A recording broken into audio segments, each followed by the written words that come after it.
بسم الله الرحمن الرحيم. الحمد لله والصلاة والسلام على رسول الله. اللهم وفقنا لما تحبه وترضاه. هدينا كصور النيسيد اللي بدبادين لها ومد الصوماليات دبدا كنول dhibaatooyinka haystee tirada badan lee ka horyimi waxaynu soo sheegnay dhibaatooyinkaasi xuluusha aynu soo bandhigaynay koowaad inay ka mid tahay in midnimo la helo. waxaynu kala soo bandhignay xalka labaad aynu tilmaamaynaa inuu yahay in la badbaadiyo qoysaska ama guryaha. xalka saddexaad aynu soo bandhigaynaa waxa weeyaan in la ilaaliyo dhasha ama caruurta da'yarta ah. ilmaha yar ee galbeedka ku koray sideedaba caruurtu waa qalbi cusub oo u baahan wax badan oo noloshiisa wax taraya inuu heli karo, laakiin siduu u heli karayaba isweydiinta leh. ilmaha yar saddex shay ayuu noloshiisa wax badan ka qaataa bay yidhaahdaan. midi waxa weeyaan bay yidhahdaan environmentka ama deegaanka. uu horeeyo gurigu, aabihiiyo hooyadii, uu ku xigo jaarkiisu, uu ku xigo bulshada uu la noolyahay.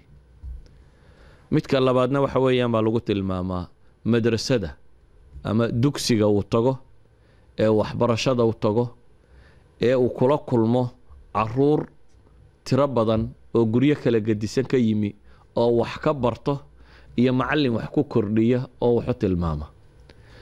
meesha saddexaad ee wax ka barta ilmaha yari ee galbeedka jooga waxay yidhaahdaan waa iclaamka, waa miidiyada ee TV leh, ee raadiyo leh, ee fiidiyo leh, ee wax lagu cayaaro leh, ee wax la maqlo leh, ee tirada badan leh nolosha yaalla.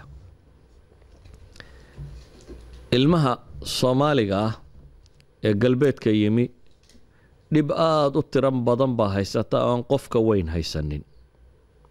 waayo qofka weyni wuxuu dhulka kan yimi isagoo garaadkiisu intiisa badan uu dhammaystiran yahay, isagoo qaabku u fakaraya maskaxdiisu ay soo samaysantay, isagoo waxa uu xaqa u yaqaan iyo baatilka u yaqaana kala sooci kara, isagoo wax walba miisaami kara. waa dhici kartaa nin weyn oo galbeedka yimi in shahwaatu nafsa ay qaado waxyaabo sameeyo, laakiin xataa waxa wuxuu samaynaya isagoo qirsan inay xuntay. ama ilmahan yar ee galbeedka jooga dhib aad u badan baa haysata.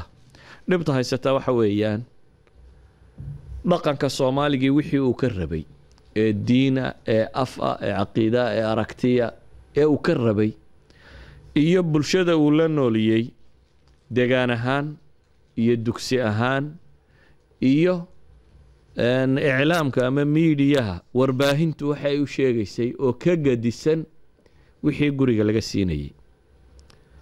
taasi waxay keensanaysaa inuu noqdo ilmo aanay agtiisa kala caddayn maxaa saxa amase maxaa qalada. tusaalayaal fudud haddaan tilmaamo,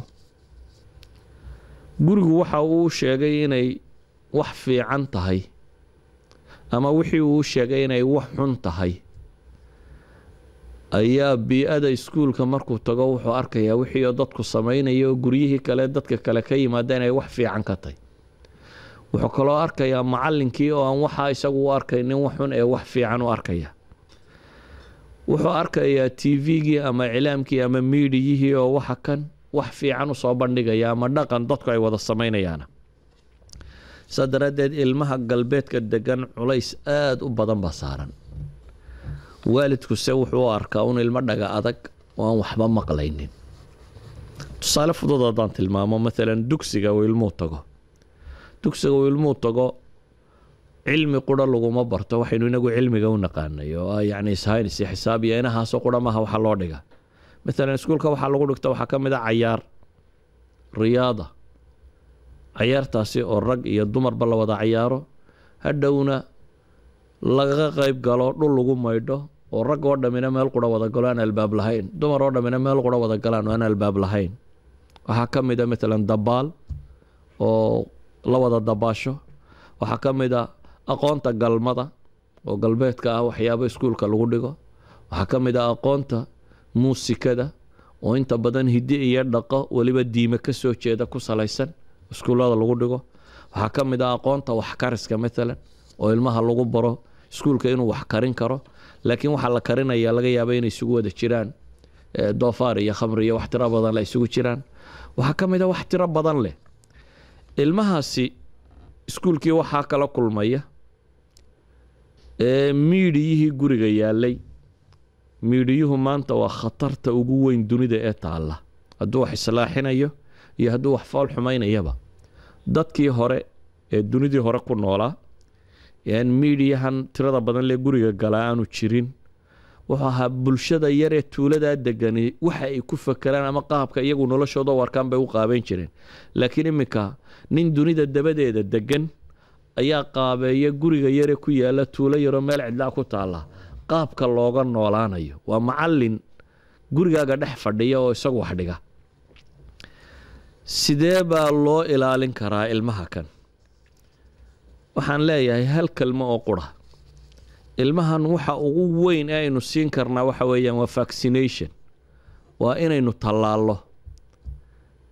ilmaha waxaynu naqaanaa tallaal la iska tallaalo xanuunada faafa, laakiin inxiraafaadka nafsiga ama caqadiga ama bulsheed dhaqan xumaduna waa wax la tallaali karo, laakiin wuxuu u baahan yahay meeshuu tallaalka ka heli lahaa, oo ah inuu helo caqiidadiisiiyo saxa meeshuu ku dhigan kari lahaa, inuu helo dhaqankiisi iyo afkiisiiyo saxa meeshuu ku dhigan kari lahaa, inuu helo waxbarashadiisa iskuul haddii aan mid islaamiya looga wada dhigaynin, inuu helo ciddii ka gargaari kari lahayd, inuu helo meeshii uu ku cayaari kari lahaa, inuu helo saaxiibadii wanaagsanaaye kale uu la noolaan kara lahaa, inuu helo meeshii uu daaqada enerjiga dheeraadka uu hayo uu ku lumin kari lahaa.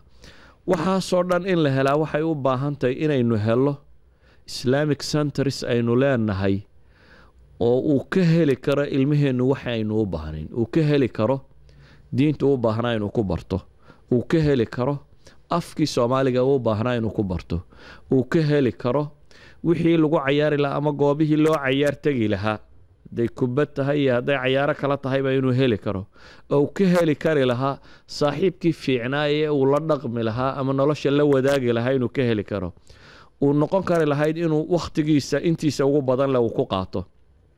waxaynu u baahan lahaynaba in leenahay islamic centers daryeelka ilmaha xoog uga fakara. hadday tahay in waxbarashadiisa dugsiyad kor loogu qaado oo galbeedka qaabka wax loo bartaa wuu ka gadisay qaabkii wadanadeena aynu uga nimi ee ahaa iskuulku inuu ku filan yahay waxbarashada. waxbarashada waxaa ka wada qayb qaata galbeedka marka la joogo dugsiga iyo guriga. innaga waxa laga yaabaa guriga inta badanba inay dadku ama umiyin yihiin ama aanay haleelaynba, amase aanay duruufaadku kuu saamaxaynin. oo guriga galbeedka ilmaha wax loogu dhigay waxa loogu talagalay guriga dee hal inan baa jooga ama laba qof baa jooga, labada waalidba hadday wax barteen midba wax u dhigi karaya.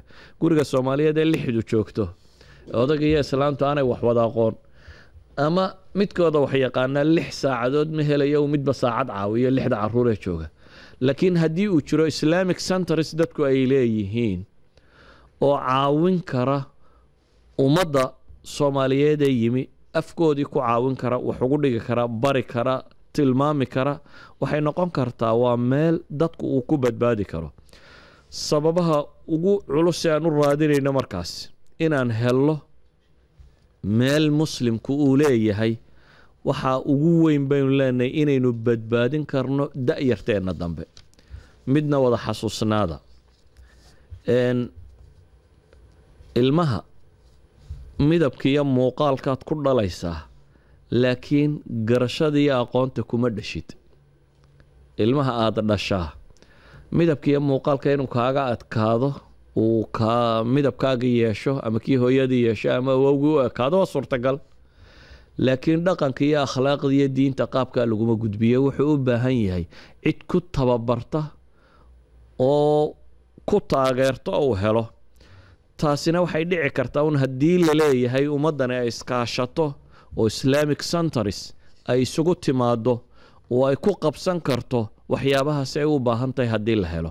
meel vaccinationka ama tallaalka aynu tilmaamnay meel bixin karta haddii la heli karo oo qura. sidaa ogeed waxaan leenahay waxaynu u baahannahay inaynu qadiyadaasi si fiican ugu xidhxidhanno oo si ilmaheennu uu badbaado waa inaynu heli karnaa islaamic centerkii waxa kan qaban kari lahaa ee mustaqbalkana dugsiyada aynu u baahannahay ee aqoomeed dhisi kari lahaa. asalaamu calaykum waraxmat ullah.